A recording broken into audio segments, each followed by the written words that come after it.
Hi, I welcome you all to the YouTube channel Mass Minute and today we will see reinforcement theory.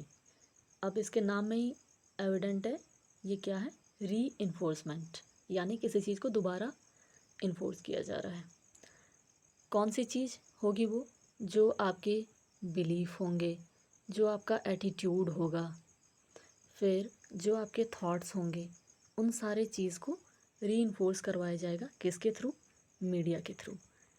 ये एक basic और fundamental चीज़ है जो इस theory में है और ये हम आने वाली स्लाइड्स में भी देखेंगे। और इसे दिया था किसने? जोसेफ क्लैपर ने।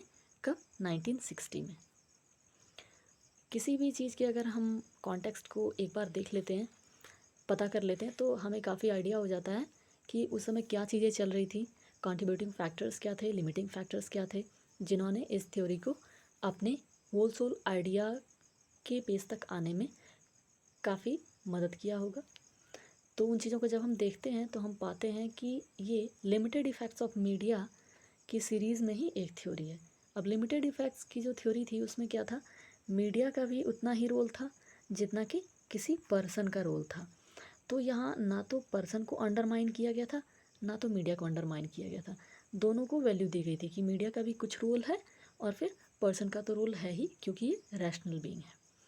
फिर जब हम देखते हैं तो लिमिटेड इफ़ेक्ट की सीरीज़ में ही एक नाम और आता है, सेलेक्टिव एक्सपोजर, परसेप्शन और रिटेंशन। यानी जो पर्सन है वो इतने रैशनल होते हैं, या ये कह लें कि उन्हें और कुछ देखना नहीं है, वो अपने आप को सेलेक्टिवली एक्सपोज करवाते हैं पर्टिकुलर मीडिया को के तरफ ही, और एक ख़ास परसेप्शन डेवलप करते हैं। और जब कोई भी चीज़ आप बार बार देखेंगे, अपने आप को बार बार उसी चीज़ से एक्सपोज करवाएंगे, आप वही चीज़ प्रोसेस करते जाएंगे, तो आपकी मेमोरी में फिर क्या रह जाएगा? इसका ही कुछ हिस्सा रहेगा ना, कोई दूसरी चीज़ तो रिटर्न नहीं कर जाएगी। तो ये आप ले लें या फिर रीइंफोर्समेंट ले लें, तो आप देखेंगे कि ये एक साइक्लिकल की तरह है। कभी रीइंफोर्समेंट थ्योरी इसके लिए बेस का काम कर जाएगी, सेलेक्टिव एक्सपोजर, परसेप्शन और रिटेंशन के लिए, और कभी सेलेक्टिव एक्सपोजर, परसेप्शन और रिटेंशन ही रीइंफोर्समेंट के लिए बेस का काम करेगी। रीइंफोर्समेंट किसके? प्री एग्जिस्टिंग जो आपके बिलीफ हैं, आइडियाज़ हैं और आपका थॉट है, इन सबको फिर से रीइंफोर्स करवाने में ये दोनों एक दूसरे के लिए इंटरचेंजेबली बेस का काम कर सकते हैं। फिर जैसा कि हमने अब तक देखा ही है कि ये रीइंफोर्समेंट है किस चीज़ का? प्री हेल्ड एटीट्यूड, जो आपका एटीट्यूड है, जो आपका बिलीफ है, उनको ही दोबारा से रीइंफोर्स करवाने के लिए, कुछ चेंज नहीं करवाता ये। जैसा ये बिल्कुल अपोजिट है किसके? जो हमारा था क्या? Direct effect. तो डायरेक्ट इफेक्ट में हम क्या देख रहे थे कि मीडिया इज़ ऑल पावरफुल, इससे स्ट्रॉन्ग तो कोई है ही नहीं, ये काफ़ी स्ट्रॉन्ग वेपन है। वो चीज़ यहाँ पर नहीं होती है। यहाँ पर क्या चीज़ होती है कि वो रीइंफोर्स करवा रहा है, सॉरी, यहाँ पर क्या होती है कि वो रीइंफोर्स करवा रहा है किनको? प्री हेल्ड एटीट्यूड और बिलीफ्स को। किसी चीज़ को चेंज करने की बात नहीं करता, until and unless it's a novel idea. अब जैसे artificial intelligence, large language model आज इतनी ज़्यादा चल रही है, जीपीटी की बात हो रही है, बार्ड की बात हो रही है, ये काफ़ी न्यू है, नॉवेल है, इसके बारे में हर जगह आपको आर्टिकल दिखेगा ही दिखेगा। कि कोई भी आप मीडिया उठाएं वहाँ इसकी बात होगी, आप स्किलिंग की बात होगी, और प्रोसेसिंग कैसे हम बेटर कर सकते हैं, आप स्किलिंग की बात होगी, इन सारी चीज़ों की। तो यहाँ से हमें मतलब आइडिया लगेगा कि ना चाहते हुए भी थोड़ा बहुत ध्यान हमारा इस तरफ जाएगा। तो वही चीज़ हो गया कि until and unless it's a novel idea, we as a person want move towards these media channels, those are showing us the thing that's different from our pre-held attitude and beliefs. फिर एक term आता है psychology में जिसे हम कहते हैं conformation बायस। तो कन्फर्मेशन बायस जो होती है, अब जैसा कि इसके नाम से एविडेंट है कि ये कैसी बायस है? कन्फर्मेशन बायस जो होती है, सबसे पहले अगर हम देखें तो वो पॉजिटिव भी हो सकती है, वो निगेटिव भी हो सकती है। और पॉजिटिव और निगेटिव कोई हमें ना, मीडिया के स्टूडेंट होते हुए कई बार हम इसमें वैल्यू भी ऐड करते हैं, मगर एज ए रिसर्चर हमें इसमें वैल्यू नहीं ऐड करना होता। तो जब भी हम थ्योरी वगैरह देखते हैं, थ्योरेटिकल फ्रेमवर्क जब हम निकालेंगे रिसर्च के टाइम, तो उस समय हमें ना पॉजिटिव और निगेटिव को वैल्यू जजमेंट से फ्री करके देखना होता है। और इसमें हमें देखना होता है कि पॉजिटिव क्या है, जो मतलब ग्रेटर नंबर, ग्रेटर पीपल के लिए पॉजिटिव का काम कर देगा, ग्रेटर गुड के तरफ ले जाएगा, वो हमारा पॉजिटिव हो जाता है। और निगेटिव वो हो जाता है हमारा जो लेसर नंबर के लिए प्लस का काम करे। तो ये रिलेटिव टर्म्स हैं, ऐसा नहीं है कि ये वैल्यू लेडन टर्म्स हैं। तो जब हम इस चीज़ को देखते हैं कि बायस तो हमने देख लिया, ये दो वाली चीज़ होगी। फिर बायस कैसी, तो कन्फर्मेशन की। कन्फर्मेशन क्या चीज़ की, कि हमने कुछ सोच रखा है कि हाँ ये जो है ना, इसके तो डोनट्स काफ़ी अच्छे होते हैं।